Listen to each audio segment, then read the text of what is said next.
se vê de algum modo sendo desconsiderado. E a gente tem uma tendência muito cruel de ver essa desconsideração como se isso fosse de fato o valor que a gente tem no mundo. Então, assim, eu sou desconsiderada, logo eu não tenho valor. Eu sou desconsiderada, logo eu não tenho crédito. Crédito porque a minha amiga lá da esquina, ela tem muito menos competência do que eu. Ela de repente tem que se dedicar muito menos a uma relação, mas ela tem muito mais sorte. Ela tem um casamento muito mais legal, ela tem um relacionamento e tem pessoas muito mais interessadas ao lado dela do que eu. Veja que interessante o que a gente fala sobre a gente mesmo. Só que eu cheguei a comentar isso num dos áudios no Telegram. A gente não sabe o que essa amiga passa dentro da intimidade dela. O que a gente talvez saiba, e com alguma propriedade, é o que ela pode ou não pode dizer que passa. O que ela eventualmente passa, a gente não sabe. A gente é incapaz de saber o que essa pessoa que está na rede social está de fato passando. A gente é incapaz de compreender até que ponto a pessoa está falando a verdade, até que ponto ela não está falando. Porque às vezes nem é uma questão de verdade ou mentira. Às vezes acreditar nessa mentira é o que a pessoa consegue dar conta nesse momento. Aonde é que entra a nossa responsabilidade? Nossa responsabilidade começa a chegar quando a gente faz a primeira parada para reabastecer, como se nós fôssemos um carro, estivéssemos numa estrada muito longa, em que a gente precisasse parar para reabastecer o carro. Geralmente isso acontece no momento em que a gente passa por uma crise profunda, seja por uma perda concreta, uma perda de alguém que a gente ama, alguém da família, uma perda de status, uma perda de dinheiro, uma perda de trabalho. E a gente precisa recomeçar e reconsiderar os nossos valores. É nesse momento que a gente vai reavaliar a maneira como tem vivido. E é nesse momento que a gente vai ter a oportunidade de reescolher. Então eu considero pessoalmente assim que as nossas reescolhas, elas são muito mais vivas e ativas do que a gente pode imaginar. A nossa capacidade de reescolher, ela é muito mais importante do que escolher, porque reescolher só acontece depois de um tempo em que você se viu de alguma maneira fracassado naquele modelo de vida, de exemplo, de referência que você levava. Isso não é certo, isso não é errado, isso é você, isso sou eu, isso somos todas nós. Em alguma medida, todas nós nos parecemos nisso. A gente só vai parar para pensar em quem a gente é e na maneira como a gente está levando a própria vida, depois que de alguma maneira a própria trajetória e caminhada que a gente faz na vida faz com que a gente repense e se reposicione a partir ali do ponto em que a gente se sentiu muito mal. Você muito pouco vai ter essa oportunidade de reavaliar se em algum momento você não tiver se sentido muito desconfortável. E é por isso que a gente vai chegar num ponto que eu considero assim muito, muito profundo e importante: a crise. Como nos beneficiar da crise?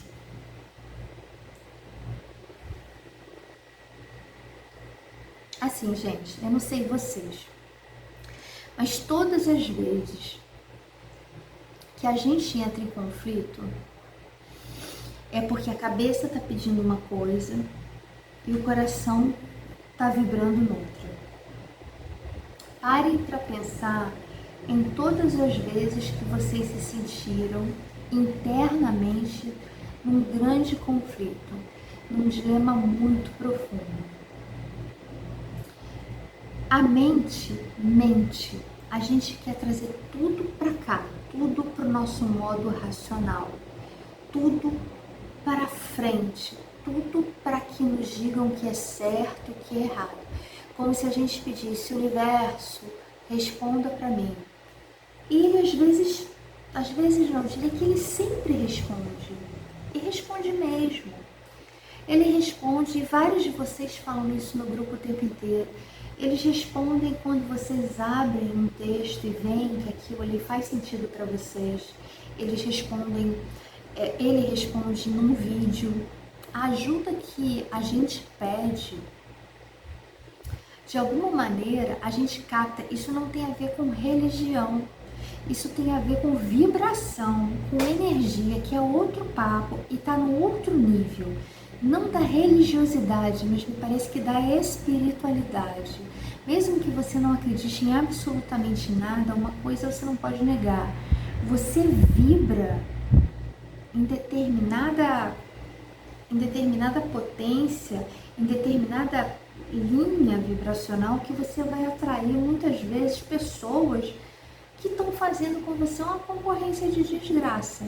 Então é aquela história da pessoa que chega para mim e diz assim: puxa, mas eu ontem, sei lá, fui assaltada. A pessoa: mas você não sabe de nada, entraram na minha casa e levaram tudo. Aí o outro vai falar: mas eu perdi o emprego no ano passado. Então as pessoas, elas procuram se igualar umas com as outras numa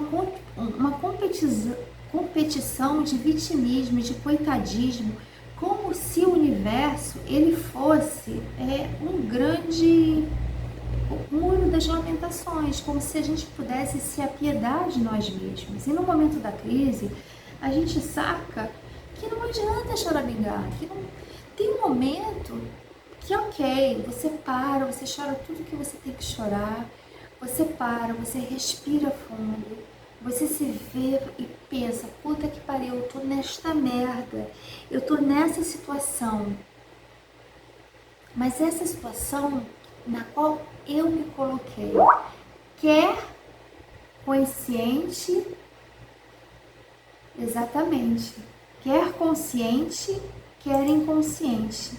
Falou aqui, entra na sala, a minha tristeza sempre é maior que a do outro, mas nem por isso entrar numa guerra com as dores do outro. Exatamente. Então assim, a gente precisa compreender que não é através da comiseração de ninguém que a gente vai ter de fato e de uma maneira digna a resposta para os nossos problemas. Eu acho assim que a Gabi falou agora que ela sempre acha que a dor do outro é maior. Eu acho que não tem dor maior. Eu escrevi isso num dos livros, que eu já não sei mais em qual foi, mas algo que eu considero assim muito digno, assim. Nenhuma dor é pequena quando é a nossa, mas a gente tem o péssimo hábito de desqualificar e diminuir a dor do outro. E fazendo isso, a gente acaba também desqualificando as próprias dores. E aí a gente parte para fazer uma coisa muito mais destrutiva e sobre a qual a gente nem se dá conta, que é: putz, a culpa é do meu pai, a culpa é da minha mãe, a culpa é da minha avó que me criou errado, a culpa é do meu avô, a culpa é daquela tia, a culpa é de eu não ter dinheiro, a culpa é de eu não ter tido mãe, ou de eu não ter tido pai, ou de eu não ter tido isso. Gente, não se trata de culpa. Quando a gente se dispõe a sair desse lugar em que a gente não está sempre com o dedo apontado ali, ó, freneticamente, querendo culpar tudo e todos por aquilo que a gente sente, mas a gente para, honestamente, de uma forma digna e pensa assim, qual é a parte que me cabe nessa situação? Em qual momento eu me perdi? O que eu posso fazer sobre o que está acontecendo comigo? Qual a minha responsabilidade? Não quer dizer que a gente não possa ser vítima. Em alguns casos a gente é de fato vítima.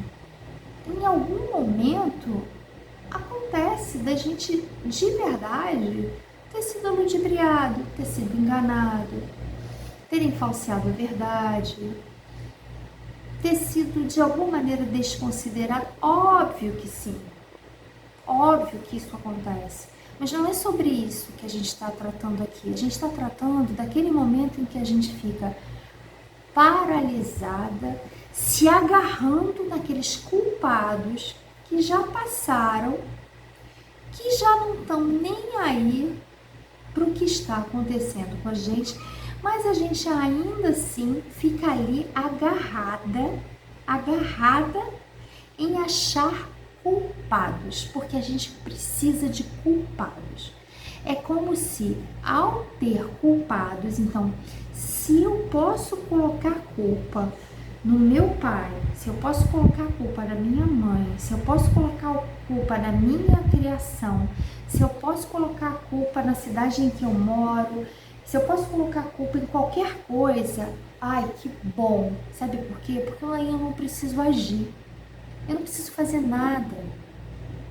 Óbvio que eu não estou dizendo isso, que as pessoas façam isso porque elas são cruéis, que elas são mau caráter. É como se culpar alguém diminuísse a nossa dor, exatamente. É isso. A Jaqueline acabou de dizer, é como se culpar alguém diminuísse a nossa dor. Só que não vai diminuir a nossa dor. Em um determinado ponto da nossa história, da nossa trajetória, ter a consciência do que nos fez mal faz com que a gente compreenda melhor de onde a gente veio. Mas muito mais potente do que compreender de onde a gente veio é a gente entender para onde a gente quer ir. É aí que está o pulo do gato, se há algum. Não é compreender o que passou, mas é compreender diante do que a gente sofreu e diante do que a gente passou, aonde eu quero estar daqui a 5 dias. Depois, da onde eu quero estar, aonde eu quero estar daqui a 5 meses. Aonde eu quero estar daqui a 5 anos. É como começar uma dieta, começa querendo pouco, pedindo pouco para si. Não pensa, eu faço muito isso comigo, se eu tenho que emagrecer 10, eu fico pensando assim, por hoje eu quero pensar que eu preciso só segurar minha boca naquele doce que eu amo. Então hoje eu vou cortar alguma coisa